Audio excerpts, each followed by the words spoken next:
Ayan, hello, good day. Kamusta kayong lahat? Thank you pala sa patuloy niyong pagsubaybay, panonood sa aking daily videos. Yan, 28 videos. So ngayon, nasa chapter 2 na tayo ng sharing all about my life. Day 9, so March 9. Kahapon, nasaksihan ninyo yung kwento ko about Cristo Rey Institute for Career Development.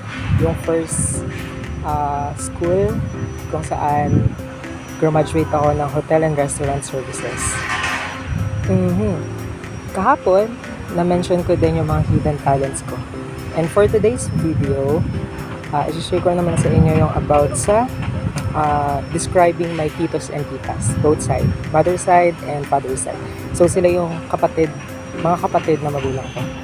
Unahin natin sa wait pala. Nandito nga pala ako ngayon sa BSU. Meron kaming master ride. So, yun. Tingnan nyo yung view.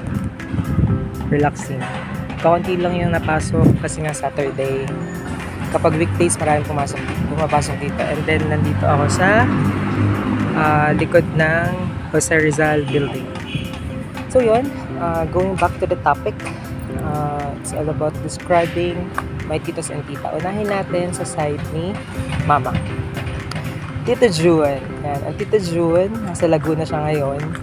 Si Tito yung, para sa akin di-describe ko for my own opinion. Si Tito June, nakikita ko sa kanya yung pagiging ideal father.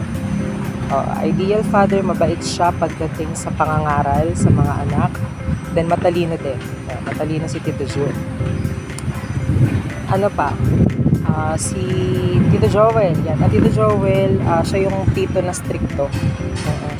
Siya yung tito na may authority. Kumbaga, kapag sinabi niya, paninindigan niya. Yan. Tito, madiskarte rin ang Tito Joel kasi nag-drive siya, naghahatid siya ng mga passengers sa Manila, sa Naiya. Yan. And then, masarap magluto. Tinolang native naman, Ano pa? Sinusunod sa Tito Joel, si Mama. Mama ko na ang sunod. Then, ang sunod sa Mama ay ang Ninang Amor. Yan. Ang Ninang Amor, tinuring ko ang Ninang as my second mom. Kasi lumaki ako sa Ninang Amor. Mabait ang Ninang. Nagstay ako ng matagal sa kanilang bahay and maasikaso, mapagmahal na ina, and then madali kang makakapag-open ng mga problema mo sa ninang. Yung problema o kaya yung nangyari sa buong mong araw. Kasi may time na dun sa dining table nila dun sa kusina, pag sabay-sabay kaming kumakain, ni Marin at siya ni Abigail, parang hindi mawawala yung kwentuhan, kung ano nangyari ng araw na yon, yung mga sharing. God. Basta mabait ang ninang. Sino pa? Mami Leia. Ang Tito Joseph pala. Tito Joseph muna. Ang Tito Joseph, yan. Ang tatandaan ko na banding namin ng Tito Joseph, nanguhuli kami ng botogs. Ng mga bata pa kami. Botogs. Tapos ang Tito, lagi kami isinasama pag pupunta kami ng Sapa. Sapa dun sa bukid, sa Pinagbayanan Taysan. Nanguhuli kami ng katang. Yan, katang. Tapos may mga kinukuha kaming mga talbos ng gulay. Nakakamiss din yun. Nakakamiss. Kuha kami ng mga nalalaglag na niyog dun sa bukid ni Lola tsaka ng Lolo. Yun, Tito Joseph, ninong ko siya sa Boy Scout. Pero nasanay na rin, kaya Tito Joseph, pero dapat Tito Ninong. Yan, ang tawag niyan sa akin nung bata pa ako ay Utoy Ture. Hindi ko alam kung bakit Utoy Ture. So, comment mo Tito, bakit Utoy Ture yung naging tawag mo sa akin, yung nickname. Yun, ano pa? Mami Leia. Mami Leia. Parang karamihan sa mga pamangkin niya, Mami yung tawag. Yan, ang Mami Leia. Ang Mami, magaling siya magturo sa mga anak niya about academics. Matalino rin ang Mami, lahi ng mga bago na matatalino. Si Mami, parang graduate siya ng salutatorian. Talino ng Mami, salutatorian. Tapos, siya yung tipo ng tita na organize sa gamit, malinis, kailangan ganito, yung arrangement, yan. Tas yun, ang Tita Lisel, bunso sa magkakapatid. Tita Lisel, matalino ang tita ha. Graduate yan ng valedictorian. Graduate yan ng valedictorian. Si Tita small but terrible talaga. Then, nakikita ko sa kanya yung pagiging strong, independent woman. O, diba? Ngayon si Tita nasa Canada na siya. Yan, isa ang tita sa mga tumutulong sa Bagon family. And sana i-bless ka pa ni Lord dahil alam ko naman tita na matulungin ka. Yan. So tapos na tayo sa mother side ng mga titos and tita. Punta naman tayo sa kapatid ni Papa Figueroa family. Unahin ko si Tito Aye. Tito Aye, yung masipag mag-tricycle drive. Masipag siya mag-tricycle. Yan. Kung mapapansin nyo yung tatak ng tricycle niya ay Mambibiso Boys. Yan, dyan sa bayan. Tapos, ang tito Aye, mabait din yan. Ako nag-stay din sa kanila, tapos maasikaso din. Yan. Masipag ang tito. Next, ang papa na sinunod ko, ang papa. Para na-excite ako sa Tito Jojo. Yan, ang next sa Tito Aye, so yung father ko, padalawa sa magkakapatid.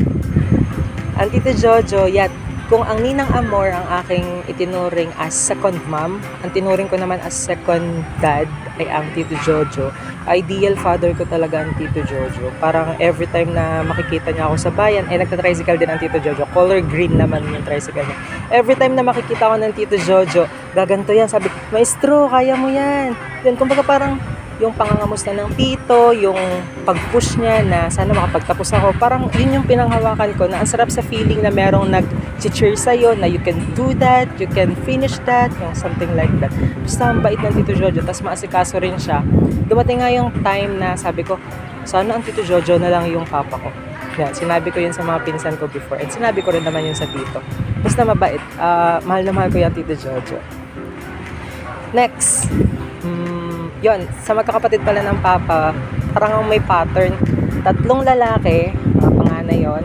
3 babae, nasa gitna, then 3 ulit na lalaki. So, sa 3 babae, ang Tita Bamba. Ang Tita Bamba ay business-minded talaga yan. Parang lahat na lang ata ng networking pinasok ng tita. AIM Global, Vita Plus, tapos in-involve din niya ako sa Manulife. Oo, kay Ate Cecil, shout out po Ate Cecil ng Manulife. Then nag-exam ako saan nga ako nag-exam, parang parting lipa yon. And then naipasa ko yung exam, so ako ay naging financial advisor. Yan, license yun. Mahirap yung exam, then hindi ko lang talaga na-workout yung pagiging agent ng Manulife kasi nga sumabay sa review ng board exam ko. Then, pandemic happened. Kaya parang wala akong naipasok. Naipasok ko si Marcus. Yan, anak ng Tita Bamba. Okay naman, kaya naman. Kaso nga lang, time lang yung naging problema. And I'm very thankful sa Tita Bamba kasi na-experience ko yung ganong bagay kung hindi dahil niya. Tita Bamba, matulungin niya pagdating sa financial. Kumbaga, tutulong at tutulong yan kung may maitutulong ang Tita Bamba. And yun, isa rin sa pinagpe-pray ko na sana yung mga taong katulad niya, bigyan pa ng blessings ni Lord. Kasi alam ko naman na yung mga taong tumutulong, meron naman talagang magandang blessings na dumarating sa kanya. Next, ang Tita Agnes, yan, ang Tita Agnes, masarap siyang kakwentuhan, ang daming chikahan. Parang siya yung tita na, go lang, chikahan lang kayo ng chikahan. Maraming story. Yun. Tapos, Tita RD, ang Tita RD, napakasimpleng tita. Then, yun, ang Tita Agnes at ang Tita RD, nag-alaga din sa amin before, nung maliliit pa kami. Tita RD, masarap magluto. Masarap magluto ang Tita RD. Yun yung namimiss ko sa kanya. Tapos, magaling din siya magdisiplina pagdating sa mga anak niya. And kitang-kita mo naman kina Cyrus, Clint, Charles, and Clark, yung disiplina talaga. And even Tito Roman, yan. Shout out sa'yo, Tito Roman, you're the best talaga. Next is, yung 3 lalaki. Unahin natin si Tito Angelo. Tito Angelo, yun, marami sa kanila magkakapatid mga tricycle driver. Kasi si Daddy Temeng, ang lolo, tricycle driver din yan before. And, ano pa, Tito Angelo, hanggang masasabi ko sa Tito Angelo. Basta yun, madali siyang usapin pag kailangan mo ng service. Then, mabait siya. And yun, Tito Lulo, pagaling ka. And na mild stroke siya. And sana, kahit paunti-unti, makarecover pa din. Ano? Next, ang Tito Raymart.